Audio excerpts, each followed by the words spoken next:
ہے کہ لوگ جب ملتے ہیں تو ہاتھ بڑھا دیتے ہیں۔ مثال کے طور پر آپ دیکھیے کہ ہمارے بر صغیر میں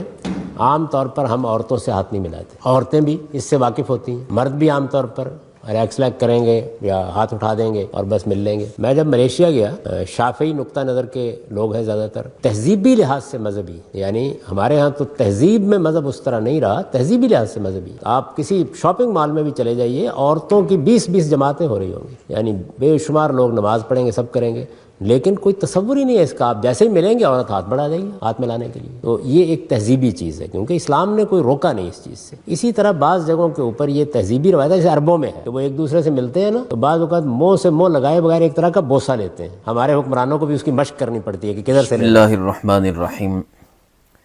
فتنہ انکار حدیث کے سرغنہ جاوید احمد غامدی صاحب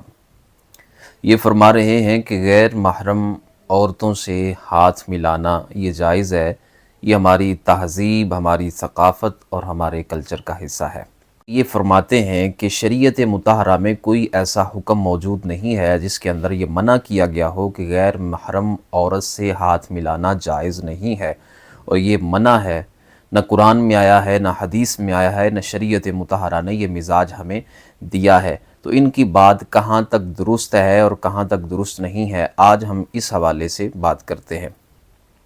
پہلی بات تو یہ کہتے ہیں کہ ہماری تہذیب، ہماری ثقافت اور ہمارے کلچر کا حصہ ہے کہ ہم جب کسی سے ملاقات کرتے ہیں، وہ عورتیں ہوں تو ان کے ساتھ ہاتھ ملاتے ہیں، یہ ہماری تہذیب ہے۔ تو یاد رکھیں، تہذیب بھی اس وقت تک اس کی رعایت ہوتی ہے جب تک وہ حدود شرع میں رہتی ہے۔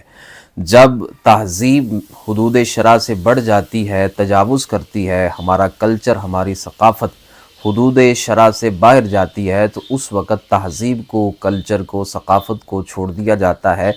اور دین متین کو اور شریعت مطہرہ کو فالو کیا جاتا ہے۔ دوسری بات یہ ہے، یہ یاد رکھیں کہ یہ کہتے ہیں دین اسلام کے اندر، شریعت مطہرہ کے اندر کوئی ایسا حکم موجود نہیں ہے۔ تو یہ بخاری شریف کی حدیث، اس کا لب لباب میں مختصراً آپ کی خدمت میں عرض کرنا چاہتا ہوں۔ جب نبی پاک صلی اللہ علیہ وآلہ وسلم آپ مدینہ طیبہ تشریف لے کر آئے تو بہت ساری خواتین بھی ہجرت کر کے مدینہ طیبہ تشریف لے کر آئیں، تو اس وقت اللہ تبارک و تعالیٰ کی طرف سے حکم ہوا کہ آپ عورتوں کی بیعت فرمائیں۔ حضرت عائشہ رضی اللہ تعالی عنہا، ان کے یہ الفاظ ہیں، وہ فرماتی ہیں قد بایعتکی کلاما ولا واللہ ما مست یدہ ید امرأۃ قط فی المبایعہ۔ حضرت عائشہ فرماتی ہیں نبی پاک صلی اللہ علیہ وآلہ وسلم آپ نے زبانی کلامی بیعت فرمائی ہے،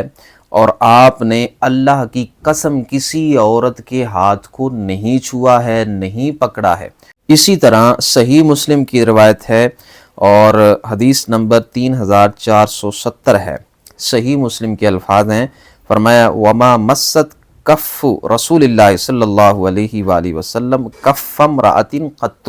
کہ نبی پاک صلی اللہ علیہ وآلہ وسلم نے کسی غیر محرم عورت کے ہاتھ کو نہیں پکڑا ہے۔ سورہ ممتحنہ کے اندر اللہ تبارک و تعالیٰ نے نبی پاک صلی اللہ علیہ وآلہ وسلم سے خود حکم ارشاد فرمایا ہے کہ آپ عورتوں کی بیعت فرمائیں۔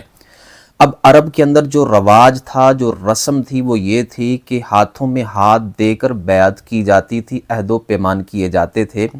سورہ فتح کے اندر یہ موجود ہے کہ صلح حدیبیہ کے موقع پر صحابہ کرام علیہم رضوان نے نبی پاک صلی اللہ علیہ وآلہ وسلم کے ہاتھوں میں ہاتھ دے کر بیعت کی، اور اس کا ذکر اشارتاً کنایتاً قرآن مجید فرقان حمید کی آیات کے اندر آیا ہے۔ اس کا مطلب یہ ہے کہ عرب کے اندر یہ رواج تھا کہ ہاتھوں میں ہاتھ دے کر بیعت کی جاتی تھی۔ غیر محرم عورتوں کے ہاتھوں میں ہاتھ دینے کا اگر جواز ہوتا تو یہاں چونکہ حکم ربانی تھا، اللہ کا حکم تھا، تو جواز کے لیے نبی پاک صلی اللہ علیہ وآلہ وسلم کبھی ایک مرتبہ ایک موقع پر کسی غیر محرم سے ہاتھ ملا لیتے، ہاتھوں میں ہاتھ لے لیتے، اس لیے کہ اللہ کا حکم تھا کہ بیعت کریں، اور بیعت کا طریقہ بھی رائج تھا عرب کے اندر کہ کس انداز میں بیعت کی جاتی تھی، لیکن نبی پاک صلی اللہ علیہ وآلہ وسلم نے کسی ایک عورت سے بھی ہاتھ نہیں ملایا، اور کسی ایک موقع پر بھی غیر محرم سے ہاتھ نہیں ملایا۔ اور حضرت عائشہ نے اس کو جب بیان کیا تو اللہ کی قسم میں ارشاد فرمائی ہے۔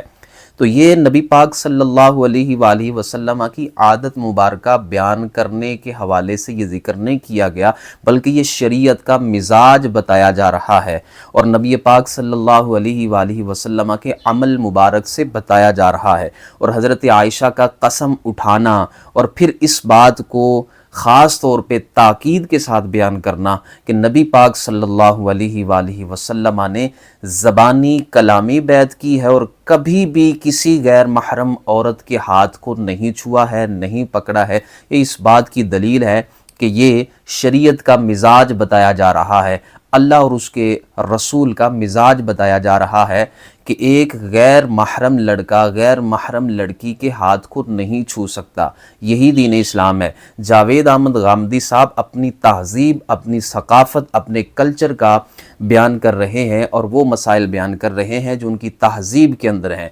دین اسلام کے اندر جو مسائل ہیں وہ بخاری شریف کے اندر موجود ہیں۔ حضرت عائشہ بیان کر رہی ہیں کہ کبھی بھی ایسا نہیں ہوا نبی پاک صلی اللہ علیہ وآلہ وسلم نے کسی عورت کی بیعت کرتے ہوئے آقا علیہ الصلوۃ والسلام آپ نے ہاتھوں میں ہاتھ دیے ہوں یا کسی کے ہاتھ پکڑے ہوں۔ تو اس کا مطلب یہ ہے کہ شریعت مطہرہ نے ہمیں یہ منع فرمایا ہے کہ کسی عورت سے ملتے ہوئے، چاہے ہماری تہذیب ہے، ہماری ثقافت ہے، ہمارا کلچر ہے، لیکن ہم مسلمان ہیں، ہم نے تہذیب کو، کلچر کو اور ثقافت کو فالو نہیں کرنا، بلکہ شریعت مطہرہ کو اور نبی علیہ الصلوۃ والسلام آپ کی سیرت مبارکہ کو فالو کرنا ہے۔